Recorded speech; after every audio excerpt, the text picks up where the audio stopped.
Y'all know who that is over there. It's Pops. We always over here on this couch. Please like, comment, and subscribe. Y'all see the merch over there, man. If y'all gonna stand on some business, y'all here to stand on some business, y'all support the merch, man. Y'all reach out to us, you know what I'm saying? Support a small business.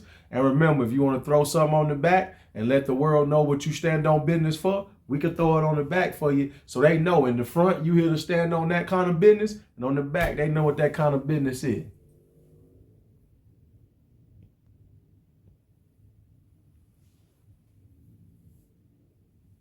On my mama, on my hood, I look fly. Oh Lord, I look good. Oh, man. Touch my swag. Yes, sir. I wish you would. On my mama. Yeah. Oh, my. So I was talking to a male friend of mine the other day, and he told me that women don't apologize and women can't be held accountable. And I began to really think deeply about this idea. And one of the things that came across my mind is, in the last 9 months or so of me being in my private practice, I have myself experienced many women, whether they came in as a couple or they came by themselves, they very abruptly discontinued their therapy. And I started to reflect and really think, what was going on here? And I noticed that after I had to confront them about something, I had to bring to their attention something they were doing that wasn't contributing to the health of the relationship, they became very defensive and very, just very harsh, and they stopped coming. And even though the husband would continue to come, he made it very clear that, she won't apologize. She thinks you're wrong. She thinks you're taking my side. And I began to really reflect, like, oh my gosh, is it true? Yes, ma'am, it's true. That's why I hit you with the pause. So here's what I'm going to tell you what I think is crazy, Pop. As you got a licensed therapist, and this sister just said, whether the couple comes in here together or that woman come in alone, that accountability is like that kryptonite. She don't want nothing to do with that. See, it's what men say all the time, right? And I'm going to tell you another thing, too, I feel about therapy these days with modern women. They think when they scream therapy, they finna go into therapy and everything that man doing is wrong. And a lot of them getting in therapy, and what they finding out is that they not as nice and they not as good of a woman as they've been thinking that they are. And they actually got a lot of flaws, and they got a lot of things they do wrong that they do not want to fix. Because when you deal with a lot of women, she would rather change the subject and move to something else to address what's been clear that she has done or said wrong, and whatever said it then it may be. And we got a therapist telling us right here out of her own mouth, they ain't trying to take no accountability. It's difficult for whatever reason. Well, because women don't want to be accountable because they don't want to be wrong. Because they don't want to be wrong. Because they always want everything, regardless of what it is, they want everything to be the man's fault. They want to be viewed by everybody as being perfect, but they want him to be viewed as being a piece of crap. And we back into the episode. That women don't apologize? Is it that women struggle with being held accountable? I'd love your thoughts on this. Me personally, I think it has to do with a person's level of emotional maturity. What do you think? I have been trained, very strongly trained by my mentor, to never believe a woman's story in her marriage. Oh. I cannot tell you the amount of times that I have gotten sucked into a woman's story because we are so convincing.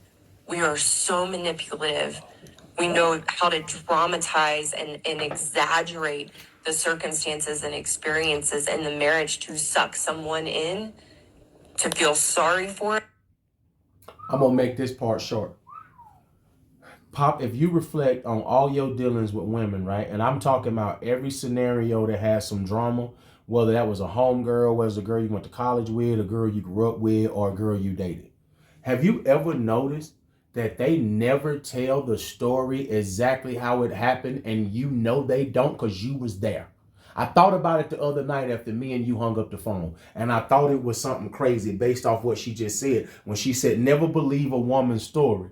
Debo, now that I'm sitting here thinking, I can watch some stuff. Let's say there was a disagreement out somewhere, whatever, right, Pop? I'll go all the way back to my teenage days, whatever it may be. Pop, I've never heard a woman retell that story exactly how it happened, and I was there. I know it didn't go exactly how she telling it. And that's one of the reasons that it's hard for me to believe women. Y'all lie just to lie. She ain't lying. No, I was there, and you still not telling the story exactly how it happened. And heifer, I was there. I know you leaving out bits and pieces. So imagine what you do in a relationship. So once more again, you know, it points out the accountability aspect. Because see, once again, I don't want to be, as a woman, I don't want to be held accountable for my actions. So I'm going to inflate the story in order to make it seem as if, once again, that he did something and I didn't do anything. Once more again, what do we know about women? They like to be the victim in everything. Oh, Jesus, you touched a nerve then. They love to be the victim.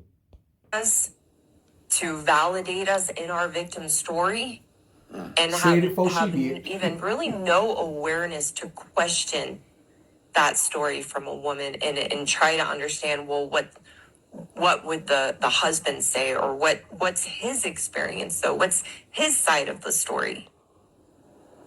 And we bring that into therapy. So like I said, I can't tell you how many times over 10 years that I got sucked into a woman's story, and my mentor had to help me break through my cognitive dissonance and get back to the fundamental truth that I know. I've gotten so much better. It's very rare that happens now, but it can still happen because we are so convincing.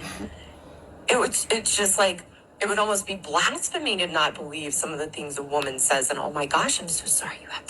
That's terrible. Maybe he's not a good man. We are so convincing. And I've also had the pleasure over the years where I've worked with a woman. She has a strong story of her husband and how he can be aggressive or controlling and a narcissist. And she paints this story. And then I've had the pleasure to actually meet her husband, because she's tried to, we always want our husbands to change. So it's interesting. Women will convince their husbands to take my men's course. So glad that this therapist right here and the last therapist keep it real, right? That's another reason why I don't think, I know for a fact, no matter what happened between me and my wife, I'd never be in therapy at all. And the reason why is because I know most of the time, most women go into therapy and you looking for this therapist to tell you, yes, you are, that I'm wrong and you right. And I'm telling you right now, for most women, according to these two therapists right here, they going in there and they finding out, well, I actually think it's you.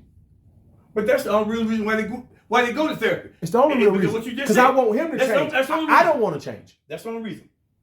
They go for no other reason. I want him to change, and I want him to be proven to be the bad guy. Mm-hmm. Nothing else. Which is interesting because of what I teach men in that course, which is about all our woman ways and how men have to take their power back.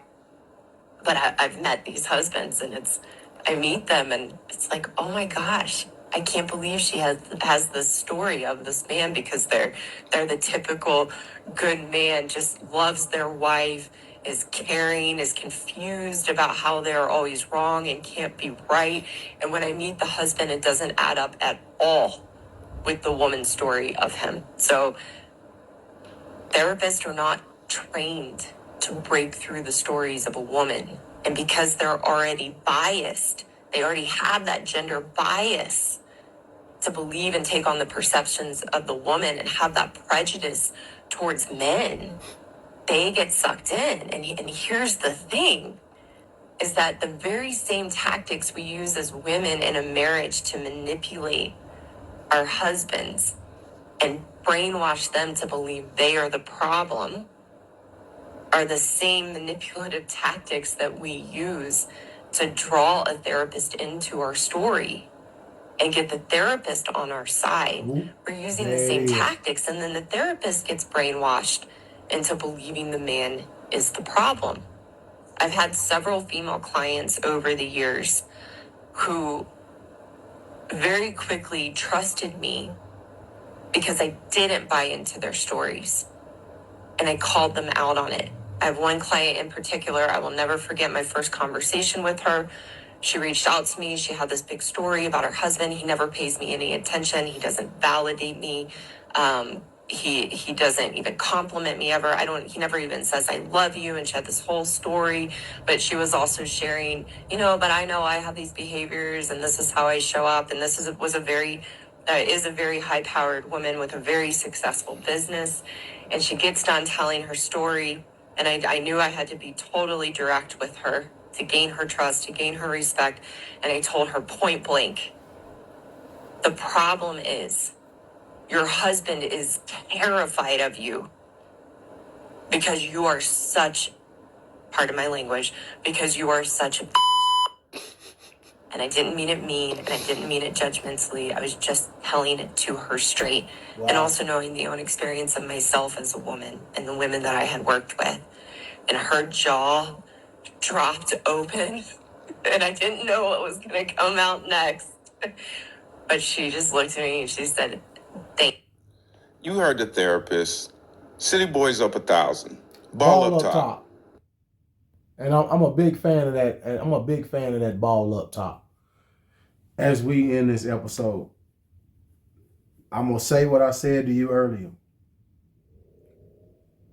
I don't have any situations I can think of where a woman told that story exactly how it happened, and I was right there. That's true. That's why it's hard for me to believe them, Pop. And when it comes to therapy, I'm going to tell you another thing too, Pop. I forget what I was reading or watching or whatever or listening to. And do you know some of the top people who write books about marriages is like people that's been married like multiple times that are really nowhere near as successful as these books. Yes. And they like the top 5 bestsellers on the whatever list they got. Mm-hmm. And I'm like, that's crazy that people get out here and listen to people who talk to you who are absolute failures. Mm-hmm. So you going into this therapist, and I'm glad she brought up another point. I already know that most of these therapists, when you go in, she's already determined that your wife is right and you wrong.